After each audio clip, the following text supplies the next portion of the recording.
the royal family now has a spare title sort of going around. Well, not officially, but the Duke of York has obviously given up the use of that title.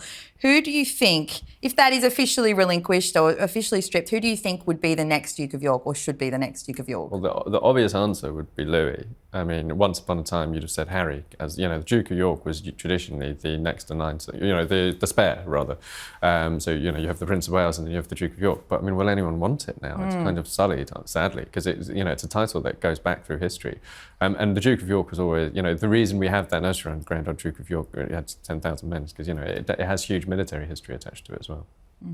Matt, do you think that there should be another Duke of York? I don't think there can be. I really don't think in living memory, I don't think it's so tainted. I mean, we did a story the other week about a pub that's removed its Duke of York sign.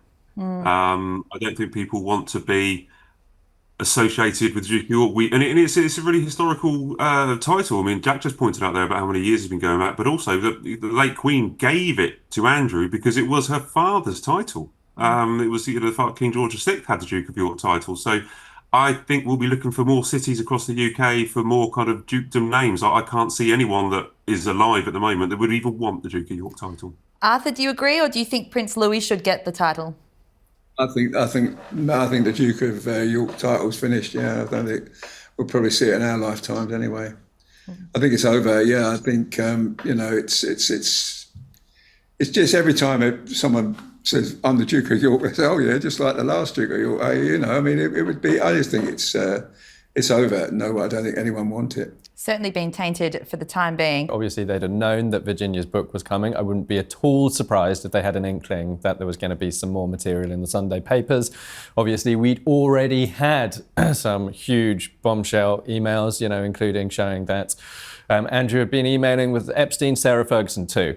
So they clearly knew that more was coming and something needed to be done. So it was definitely a good idea to do something. But the reason why they did not actually manage to head off the crisis at all, really, is I think the framing in that statement from Prince Andrew was all wrong for the moment. So he voluntarily gave up the use of his titles, which always ran the risk of being seen as purely symbolic and meaningless in reality, because obviously he retains those titles. But what added to that is the explanation given was that he was doing it to avoid being a distraction to the good work of the monarchy, and that he has always done his duty.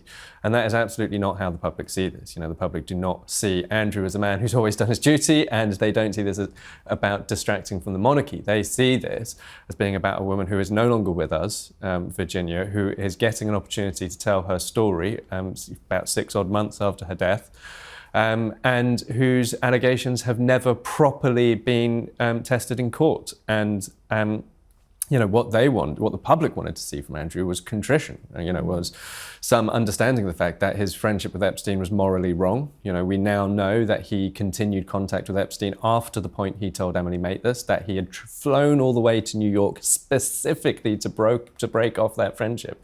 And he even went as far as telling Emily Maitlis in 2019 in his car crash Newsnight interview, I had no contact with Epstein after that point. So it was unambiguous. There was no wriggle room, there was no vagueness.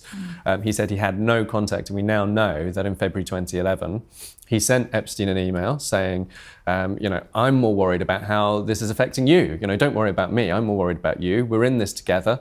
We'll have to rise above it, and we'll play again soon. And that email came the day after Virginia's first big newspaper interview, which ran over 3,600 words. And in it, she described how she was sexually abused as a child by a friend of the family, she said at that time.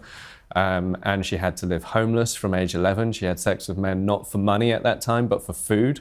And that she was then abused by Jeffrey Epstein and had to take Xanax to numb the pain. And Andrew, that was the first publication of the photo of Andrew with his arm around her waist. And Andrew came off the back of that email, of that story, and sent Epstein this email saying, I'm more worried about you. Yeah, and as you mentioned in Virginia's book, it makes for really harrowing reading, all those details in there. To broaden out the story for one moment and moving off Andrew just briefly, of course we know now that Sarah Ferguson, his ex-wife, is also going to give up the use of her Duchess of York title. But Matt, I'm curious, how do Princesses Beatrice and Eugenie fit in with all of this? What will happen with them? What do we know about their role in all of this? Well, Jack was just talking there about removing the titles. And the problem was that the palace were faced if they wanted to take some kind of action against Prince Andrew. It was a febrile atmosphere, to be quite frank, after those emails, and they knew they had to do something. But by actually officially removing the Duke of York titles, it had repercussions on the girls.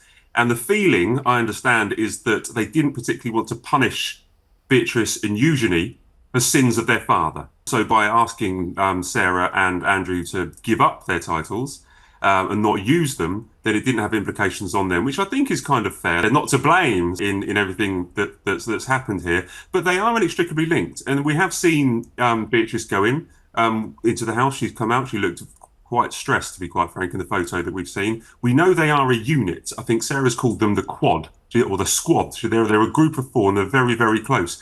And it does. And although I do feel a lot of sympathy for Beatrice and Eugenie, you've got to remember, when we look at that lease, you might talk about it a little bit later, but I got hold of the lease this week and I read it. They get Royal Lodge if Andrew was to pass, or if he was to pass it on. Okay, it's the children that, and his widow, he doesn't have a widow, but it goes to the children. So they are inextricably linked to Beatrice and Eugenie, and I have an awful lot of sympathy for them. But as this family four unit, they've got to be involved in all the repercussions that are heading towards Andrew. Absolutely. And just recently, I mean, there's been so many developments in this story as the week's gone on. And at the top of the show, I mentioned Royal Lodge, as you just have then. What do you think will happen with that and with everything we've seen this week? There's a push to evict Prince Andrew from there. What do you think is going to be going on in regards to the home? There's 100% a push to get Andrew out of Royal Lodge, and they've made no secret of it in the last couple of years. They've, wanting to give him a Frogmore, give him Frogmore Cottage, move around the corner, make it a lot easier. They don't like, the palace do not like the appearance of a disgraced ex-duke now living up in a huge 31-room mansion. They want him out. They can't get him out because we can see the lease. It's his lease. He has it for 75 years, but they can pull certain levers. So they can persuade him. And look, Andrew was persuaded, convinced maybe, or dragged kicking and screaming to give up his York title. He could be dragged kicking and screaming to make the right decision and leave Royal Lodge, but they can't force him to leave because he's got a cast iron lease. So I think watch this space on Royal Lodge. I don't think that's going to go away, but maybe at some stage I think Andrew might go away from Royal Lodge. But I think the palace will keep on pushing this. Thank you all so much for your time. As I said, it's been fantastic hearing about everything from Vatican City amid a dramatic week back home. Jack, thank you so much for your insights, and it's been just a wonderful discussion. So thank you, everyone. Thanks, Bronte. I'll be back there next week. We'll see. That's all we have time for on this week's Royal Exclusive. Thanks so much for watching. Please leave your comments as usual, and remember to subscribe to us here on our new Royal Exclusive YouTube channel for the latest royal news. See you next week.